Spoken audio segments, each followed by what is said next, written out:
प्रकाश पुरब ते खुल सकता है करतारपुर लांघा। सूत्रों के हवाले तो खबर केंद्र सरकार कर रही है विचार।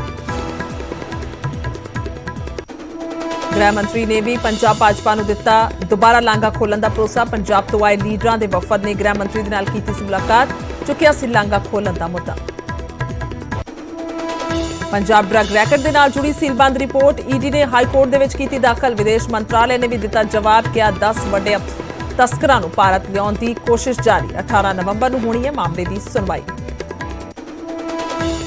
ड्रग्स केस दे विच तलख बयानबाजी, नवजोत सिद्धू नूं पै सकती है भारी। हरियाणा के एडवोकेट जनरल दे दफ्तर दे विच पटीशन दाखल। हाई कोर्ट के काम दे विच दखल का इल्जाम, कल होवेगी सुनवाई। जलंधर दे विच सिक्ख्या मंत्री दे घर बड़े प्रदर्शनकारी, घर दे विच ही लाया धरना। प्रगट सिंह बोले, किसी के घर बढ़ना इंसानियत नहीं, यह साजिश है, पुलिस का फेलियर है। केंद्र सरकार ने सुप्रीम कोर्ट दे विच दायर हल्फनामे च कीता दावा, पराली दे नाल दिल्ली दे विच महज 4% ही हुंदा प्रदूषण। पिछली सुनवाई दे विच सॉलिसिटर जनरल ने 30% प्रदूषण दे लई पराली नूं ठहराया सी जिम्मेवार। पंजाब दे रंग दे विच रंगिया दिल्ली दा ट्रेड फेयर। सनत मंत्री गुरकीरत कोटली ने कीती शिरकत। पंजाब दे विच इन्वेस्ट करन दे लई उद्योगपतियां नूं भी दिता सੱਦਾ।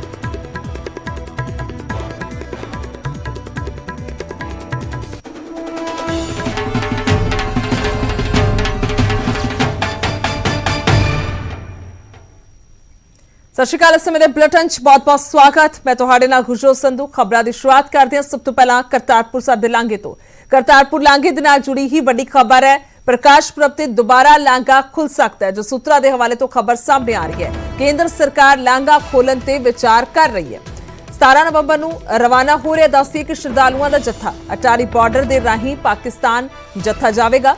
19 नवंबर नूं लांघा खोलन ते विचार हो रहा है। दस्सिए कि 19 नवंबर नूं गुरु नानक देव जी का प्रकाश पुरब है और प्रकाश दिहाड़े तो पहला लांघा खोल दिता जाए। लगातार बेनतियां जिहड़ियां ने कीतियां जा रही ने। हाल ही दे विच गल कीती जाए तां पंजाब बीजेपी लीडरशिप का एक वफद गया होया दिल्ली, जिन्हां दे वल्लों मुलाकातां कीतियां गईयां ने। प्रधानमंत्री मोदी तो लैके अमित शाह दे नाल राष्ट्रपति दे नाल तक मुलाकात की गई है और सब दे सामने मुद्दा चुकिया गया कि करतारपुर लांघा खोल दिता जाए। इस तो पहला जेकर गल की जाए तो पंजाब के सीएम साबका केंद्रीय मंत्री हरसिमरत बादल, नवजोत सिंह सिद्धू सारे ही इस दे बाबत अपील कर चुके हैं केंद्र की लांघा खोल दिता जाए। सो हुण जानकारी आ रही है कि दोबारा लांघा खुल सकता है और 19 नवंबर तो पहला लांघा खोलिया जा सकता है।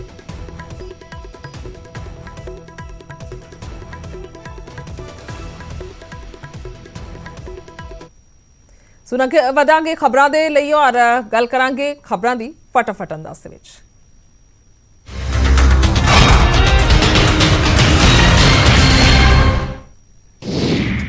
19 नवंबर को प्रकाश पुरब से करतारपुर लांघा खुल सकता है। सूत्रों के मुताबिक केंद्र सरकार लांघा खोलन से विचार कर रही है, जबकि 17 नवंबर को जाने वाला जत्था अटारी वाघा बॉर्डर के जरिए ही पाकिस्तान जाएगा। करतारपुर लांघा खोलन की मांग को लैके पंजाब भाजपा वफद ने गृह मंत्री अमित शाह के नाल मुलाकात की थी। आगुआ ने कहा कि अमित शाह ने लांघा खोलन का भरोसा दिता। इस तो पहला वफद ने इस मुद्दे को लैके राष्ट्रपति ते प्रधानमंत्री के नाल भी मुलाकात की थी। हाईकोर्ट के पंजाब दे विच ड्रग रैकेट मामले की 18 नवंबर को सुनवाई तो पहला ईडी ने सीलबंद रिपोर्ट दाखिल की थी। इस दौरान विदेश मंत्रालय ने भी अपना जवाब दाखिल किया तो कहा कि 10 वड्डे तस्करां नूं भारत लियाउण दीयां कोशिशां हो रही ने, जिन्हां दी लिस्ट कैनेडा सरकार दे कोल पेंडिंग पई है। पटियाला दे विच नवजोत सिद्धू ने हड़ताली कर्मचारियों के नाल मुलाकात की तो कहा कि जिथे पंजाब का हक नहीं उत्थे नहीं। उन्होंने कहा कि वह झूठे लारे नहीं लाउणगे, उन्हां कोल सिर्फ संगठन की जिम्मेवारी है। इस मौके सिद्धू ने लोगों को वोट सोच समझ के देने के लिए किया। सिद्धू का कहना है कि चोणों तो पहला लॉलीपॉप वंडे जा रहे हैं।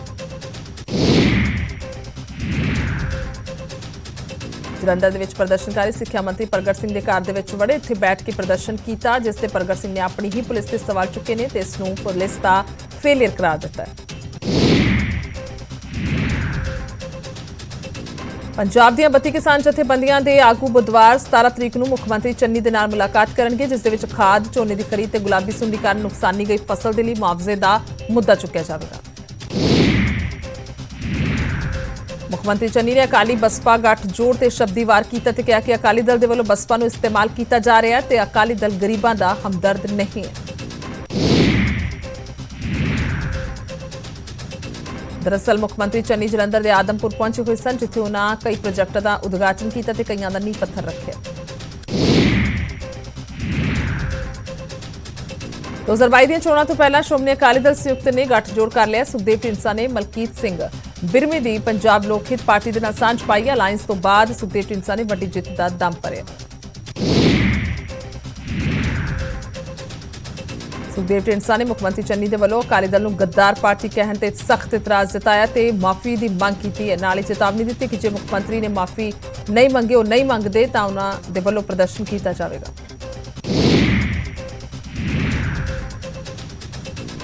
ਅੰਮ੍ਰਿਤਸਰ 'ਚ ਸੁਖਬੀਰ ਬਾਦਲ ਨੇ ਕਾਂਗਰਸ ਦੇ ਵਿੱਚ ਸ਼ਾਮਿਲ ਹੋਣ ਵਾਲਿਆਂ ਤੇ ਨਿਸ਼ਾਨੇ ਸਾਧੇ ਤੇ ਕਿਹਾ ਕਿ ਗਾਂਧੀ ਪਰਿਵਾਰ ਦਾ ਸਾਥ ਦੇਣ ਅਤੇ ਕਾਂਗਰਸ 'ਚ ਜਾਣ ਵਾਲੇ ਲੋਕ ਕੌਮ ਦੇ ਗੱਦਾਰ ਨੇ।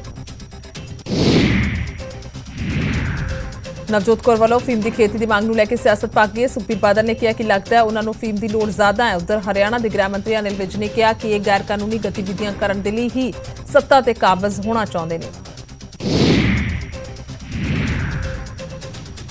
ਕੈਬਨਿਟ ਮੰਤਰੀ ਕਾਕਾ ਰਣਦੀਪ ਸਿੰਘ ਨੇ ਬੀਐਸਐਫ ਦਾ ਦਾਇਰਾ ਵਧਾਉਣ ਦੇ ਲਈ ਕੈਪਟਨ ਨੂੰ ਜ਼ਿੰਮੇਵਾਰ ਠਹਿਰਾਇਆ ਤੇ ਕਿਹਾ ਕਿ ਕੈਪਟਨ ਦੀ ਇਸ ਗਲਤੀ ਨੂੰ ਸੁਧਾਰਨ ਦੇ ਵਿੱਚ ਲੱਗੇ ਹੋਏ ਹਨ। ਕਾਕਾ ਰਣਦੀਪ ਸਿੰਘ ਇੱਕ ਰੈਲੀ ਦੇ ਵਿੱਚ ਸ਼ਮੂਲੀਅਤ ਕਰਨ ਦੇ ਲਈ ਮੰਡੀ ਗੋਬਿੰਦਗੜ੍ਹ ਆਏ ਹੋਏ ਸਨ।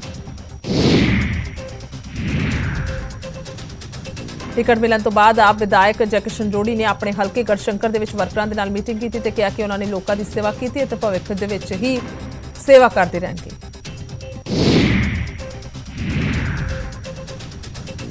ਰੋਪੜ ਦੇ ਵਿੱਚ ਅਕਾਲੀ ਆਗੂ ਦਲਜੀਤ ਚੀਮਾ ਨੇ ਦਿੱਲੀ ਦੇ ਮੁੱਖ ਮੰਤਰੀ ਅਰਵਿੰਦ ਕੇਜਰੀਵਾਲ ਤੇ ਸ਼ਬਦੀ ਵਾਰ ਕੀਤਾ ਤੇ ਕਿਹਾ ਕਿ ਕੇਜਰੀਵਾਲ ਪੰਜਾਬ 'ਚ ਤਾਂ ਕਿਸਾਨਾਂ ਦੇ ਪੱਖ ਵਿੱਚ ਰਹਿੰਦੇ ਨੇ, ਪਰ ਦਿੱਲੀ ਜਾ ਕੇ ਕਿਸਾਨਾਂ ਦਾ ਵਿਰੋਧ ਕਰਦੇ ਨੇ।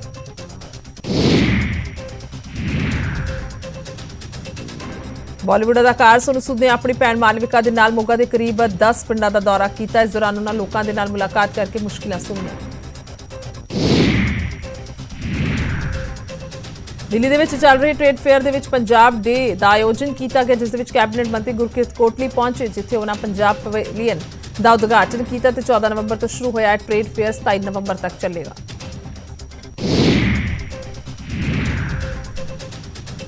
ਗੁਰਦਾਸਪੁਰ ਦੇ ਵਿੱਚ ਪਾਵਰਕਾਮ ਦੇ ਕਰਮਚਾਰੀਆਂ ਨੇ ਦਫ਼ਤਰ ਦੇ ਮੁੱਖ ਗੇਟ ਨੂੰ ਤਾਲਾ ਮਾਰਿਆ ਤੇ ਸੂਬਾ ਸਰਕਾਰ ਦੇ ਖਿਲਾਫ ਪ੍ਰਦਰਸ਼ਨ ਕੀਤਾ ਤੇ ਇਲਜ਼ਾਮ ਲਾਇਆ ਕਿ ਮੁੱਖ ਮੰਤਰੀ ਚੰਨੀ ਮਨਪ੍ਰੀਤ ਬਾਦਲ ਦੇ ਅਧੀਨ ਕੰਮ ਕਰ ਰਹੇ ਨੇ, ਜਿਸ ਕਾਰਨ ਉਹਨਾਂ ਦੀ ਗੱਲ ਨਹੀਂ ਸੁਣੀ ਜਾ ਰਹੀ।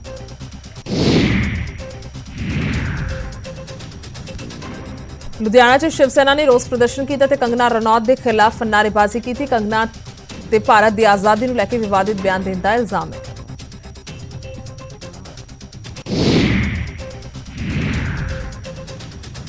ਸੰਗਰੂਰ 'ਚ ਕਿਸਾਨ ਆਗੂ ਜਗਜੀਤ ਸਿੰਘ ਡੱਲੇਵਾਲ ਨੇ ਕਿਹਾ ਕਿ ਦਿੱਲੀ ਬਾਰਡਰਾਂ ਤੇ ਕਿਸਾਨਾਂ ਦੀ ਗਿਣਤੀ ਮੁੜ ਤੋਂ ਵਧੇਗੀ, ਜਿਸ ਦੇ ਲਈ ਪੰਜਾਬ ਦੇ ਹਰ ਜ਼ਿਲ੍ਹੇ ਦੇ ਵਿੱਚ ਕਿਸਾਨ ਆਗੂ ਮੀਟਿੰਗਾਂ ਕਰ ਰਹੇ ਨੇ। ਪਰਾਲੀ ਸਾੜਨ ਦੇ ਮਾਮਲੇ ਤੇ ਫਿਰੋਜ਼ਪੁਰ ਦੇ ਡੀਸੀ ਨੇ ਨੋਟਿਸ ਲਿਆ ਤੇ ਪਿੰਡਾਂ ਦਾ ਦੌਰਾ ਕਰਕੇ ਫਾਇਰ ਬ੍ਰਿਗੇਡ ਦੇ ਨਾਲ ਅੱਗ ਨੂੰ ਬੁਝਾਇਆ। ਇਸ ਮੌਕੇ ਕਈ ਕਿਸਾਨਾਂ ਦਾ ਮੌਕੇ ਤੇ ਚਲਾਨ ਵੀ ਕੀਤਾ ਗਿਆ। ਸ਼੍ਰੀਨਗਰ ਦੇ ਹੈਦਰਪੁਰਾ ਇਲਾਕੇ ਦੇ ਵਿੱਚ ਸੁਰੱਖਿਆ ਬਲਾਂ ਦਾ ਅੱਤਵਾਦੀਆਂ ਦੇ ਨਾਲ ਮੁਕਾਬਲਾ ਹੋਇਆ, ਜਿਸ ਦੇ ਵਿੱਚ ਜਵਾਨਾਂ ਨੇ ਇੱਕ ਅੱਤਵਾਦੀ ਨੂੰ ਢੇਰ ਕਰ ਦਿੱਤਾ। ਅਜਨਾਲਾ ਦੇ ਪਿੰਡ ਚੋਗਾਵਾਂ ਦੇ ਵਿੱਚ ਮਾਂ ਪੁੱਤਰ ਤੇ ਗੋਲੀਆਂ ਨਾਲ ਹਮਲਾ ਕੀਤਾ ਗਿਆ, ਜਿਸ ਕਾਰਨ ਮਾਂ ਦੀ ਮੌਤ ਹੋ ਗਈ, ਜਦਕਿ ਉਸਦਾ ਪੁੱਤਰ ਗੰਭੀਰ ਰੂਪ ਨਾਲ ਜ਼ਖਮੀ ਹੋਇਆ। ਪੁਰਾਣੀ ਰੰਜਿਸ਼ ਕਾਰਨ ਵਾਰਦਾਤ ਨੂੰ ਅੰਜਾਮ ਦਿੱਤਾ ਦੱਸਿਆ ਜਾ ਰਿਹਾ ਹੈ। ਇੱਕ ਕਿਸਾਨ ਨੂੰ ਗੋਲੀਆਂ ਮਾਰ ਕੇ ਮੌਤ ਦੇ ਘਾਟ ਉਤਾਰ ਦਿੱਤਾ ਗਿਆ। ਇਲਜ਼ਾਮ ਹੈ ਕਿ ਕਾਰ ਸਵਾਰ ਬਦਮਾਸ਼ਾਂ ਨੇ ਇਸ ਖੂਨੀ ਵਾਰਦਾਤ ਨੂੰ ਅੰਜਾਮ ਦਿੱਤਾ। ਫਤਿਹਗੜ੍ਹ ਸਾਹਿਬ ਦੇ ਵਿੱਚ ਪੈਂਦੇ ਪਿੰਡ ਆਦਮਪੁਰ ਤੋਂ ਲੰਘਦੀ ਨਹਿਰ ਦੇ ਵਿੱਚ ਬਾਰੂਦ ਮਿਲਣ ਦੇ ਨਾਲ ਸਨਸਨੀ ਫੈਲ ਗਈ ਹੈ। ਪੁਲਿਸ ਨੇ ਗੋਤਾਖੋਰਾਂ ਦੀ ਮਦਦ ਦੇ ਨਾਲ ਬਾਰੂਦ ਨੂੰ ਬਾਹਰ ਕਢਵਾਇਆ ਤੇ ਮਾਮਲੇ ਦੀ ਜਾਂਚ ਸ਼ੁਰੂ ਕੀਤੀ ਹੈ।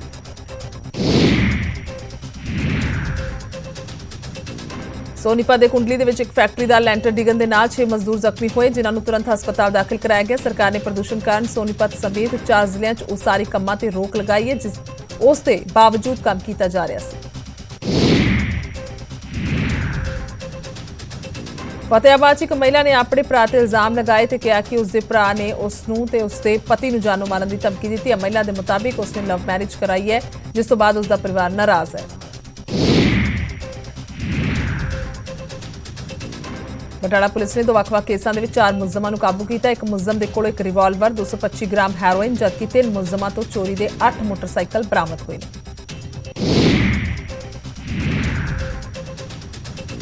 ਪਾਣੀਪਤ ਦੇ ਸੈਕਟਰ 25 ਦੇ ਵਿੱਚ ਚੋਰਾਂ ਨੇ ਇੱਕ ਘਰ ਨੂੰ ਨਿਸ਼ਾਨਾ ਬਣਾਇਆ ਤੇ ਪਰਿਵਾਰ ਦੇ ਮੁਤਾਬਿਕ ਚੋਰ 40 ਤੋਲੇ ਸੋਨਾ, ਹੀਰੇ ਚਾਂਦੀ ਦੇ ਗਹਿਣੇ ਤੇ 10 ਲੱਖ ਰੁਪਏ ਤੋਂ ਵੱਧ ਨਕਦੀ ਚੋਰੀ ਕਰਕੇ ਲੈ ਗਏ। ਹਮੀਰਪੁਰ ਪੁਲਿਸ ਨੇ ਅੰਗਰੇਜ਼ੀ ਸ਼ਰਾਬ ਦੇ ਇੱਕ ਠੇਕੇ ਤੇ ਛਾਪਾ ਮਾਰਿਆ ਤੇ ਦੇਸੀ ਸ਼ਰਾਬ ਦੀਆਂ 15 ਪੇਟੀਆਂ ਬਰਾਮਦ ਕੀਤੀਆਂ। ਅੰਮ੍ਰਿਤਸਰ 'ਚ ਦਿੱਲੀ ਪੁਲਿਸ ਨੇ ਇੱਕ ਸ਼ਖਸ ਨੂੰ ਗ੍ਰਿਫਤਾਰ ਕੀਤਾ ਜਿਸ ਦੇ ਕੋਲੋਂ ਨਕਲੀ ਨੋਟ ਬਣਾਉਣ ਦੀ ਮਸ਼ੀਨ ਬਰਾਮਦ ਕੀਤੀ ਗਈ ਹੈ। ਹਿਮਾਚਲ ਦਾ ਰਹਿਣ ਵਾਲਾ ਮੁਲਜ਼ਮ ਇੱਕ ਫਲੈਟ ਦੇ ਵਿੱਚ ਰਹਿੰਦਾ ਸੀ।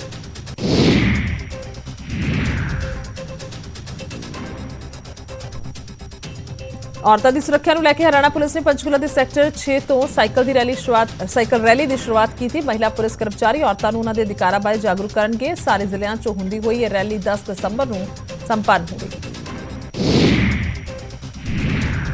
ਡੇਂਗੂ ਦੇ ਨਾਲ ਨਜਿੱਠਣ ਦੇ ਲਈ ਭੁੱਚੋ ਮੰਡੀ ਦੇ ਸਿਵਲ ਹਸਪਤਾਲ ਦੀਆਂ ਤਿਆਰੀਆਂ ਪੂਰੀਆਂ ਨੇ। ਹਸਪਤਾਲ ਦੇ ਵਿੱਚ ਵਿਸ਼ੇਸ਼ ਡੇਂਗੂ ਵਾਰਡ ਬਣਾਇਆ ਗਿਆ ਤੇ ਮਰੀਜ਼ਾਂ ਦੇ ਲਈ ਦਵਾਈਆਂ ਦਾ ਪ੍ਰਬੰਧ ਕੀਤਾ ਗਿਆ।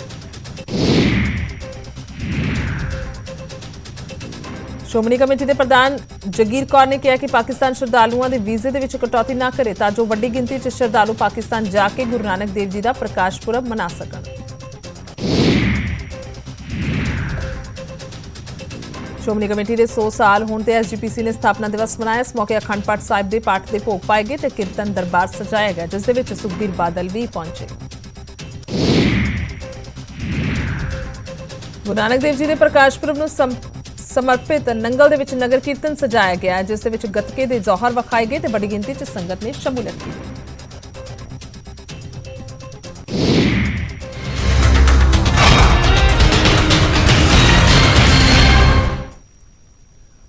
ਤੇ ਹੁਣ ਖਬਰਾਂ ਵਿਸਤਾਰ ਦੇ ਨਾਲ ਗੱਲ ਕਰਾਂਗੇ ਦਿੱਲੀ ਦੀ, ਜਿੱਥੇ ਕਿ ਇੰਟਰਨੈਸ਼ਨਲ ਟ੍ਰੇਡ ਫੇਅਰ ਲੱਗਾ। ਟ੍ਰੇਡ ਫੇਅਰ ਦੇ ਵਿੱਚ ਪੰਜਾਬ ਡੇ ਮਨਾਇਆ ਗਿਆ। ਟ੍ਰੇਡ ਫੇਅਰ ਦੇ ਵਿੱਚ ਸਨਅਤ ਮੰਤਰੀ ਗੁਰਕੀਰਤ ਕੋਟਲੀ ਵੀ ਪਹੁੰਚੇ। ਕੋਟਲੀ ਹੋਰਾਂ ਨੇ ਵਪਾਰੀਆਂ ਨੂੰ ਪੰਜਾਬ ਆਉਣ ਦਾ ਸੱਦਾ ਦਿੱਤਾ। 14 ਤੋਂ ਲੈ ਕੇ 27 ਨਵੰਬਰ ਤੱਕ ਟ੍ਰੇਡ ਫੇਅਰ ਲੱਗਿਆ ਔਰ ਜਿਸ ਦੀਆਂ ਤਸਵੀਰਾਂ ਤੁਸੀਂ ਵੇਖ ਪਾ ਰਹੇ ਹੋ। ਗੁਰਕੀਰਤ ਕੋਟਲੀ ਉੱਥੇ ਖਾਸ ਤੌਰ ਤੇ ਪਹੁੰਚੇ ਜਿਨ੍ਹਾਂ ਦੇ ਵੱਲੋਂ ਸ਼ਮੂਲੀਅਤ ਕੀਤੀ ਗਈ ਹੈ।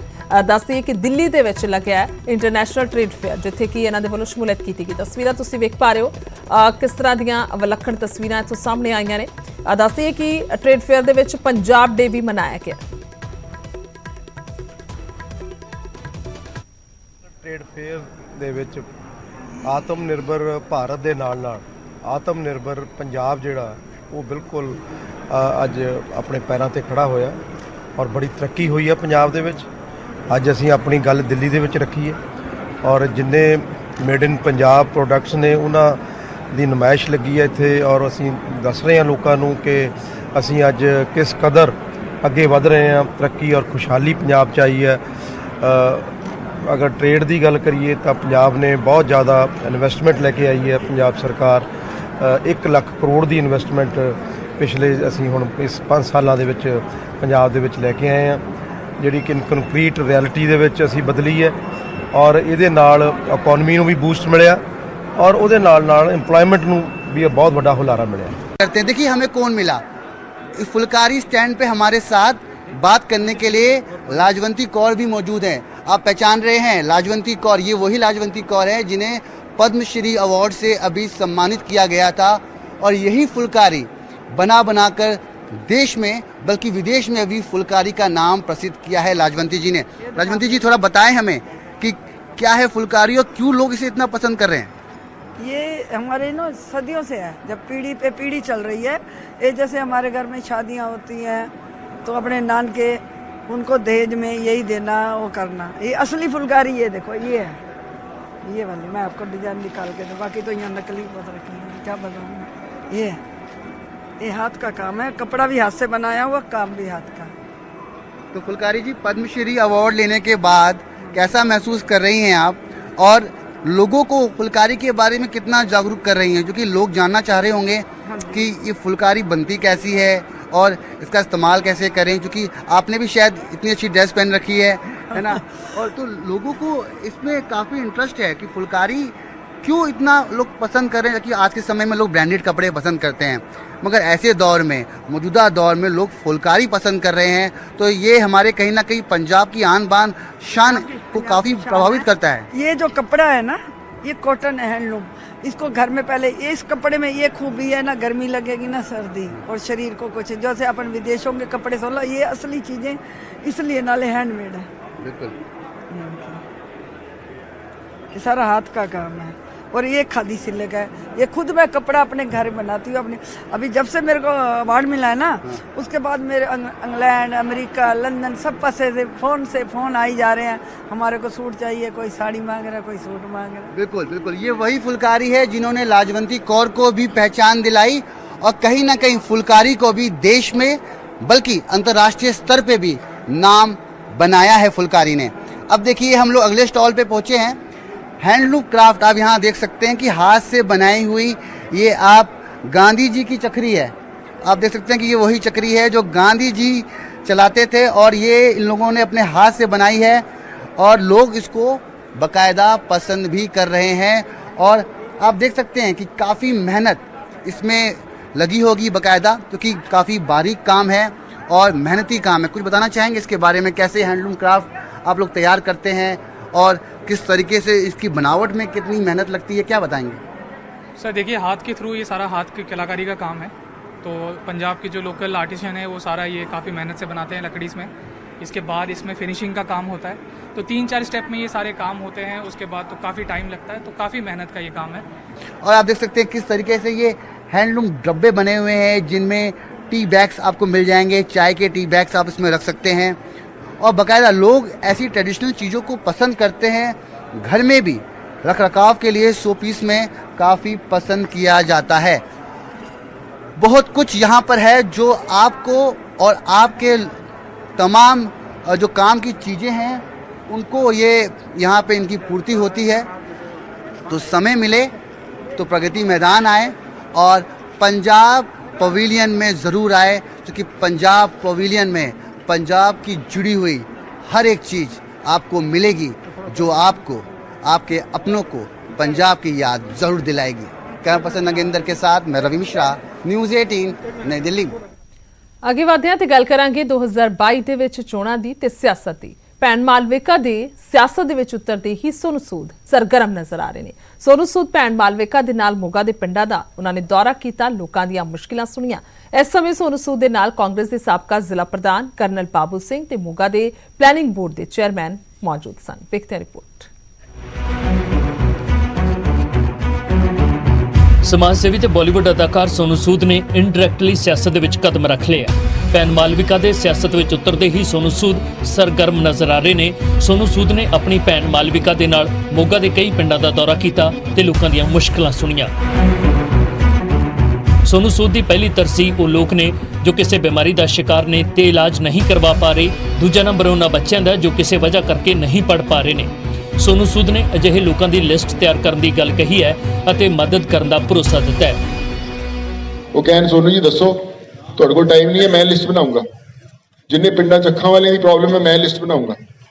वो लिस्ट बना के दो कि अज साडे पिंड 100 बंदे दी अखां दी इलाज है, मैं कराऊंगा सारे 100 बंदे दा।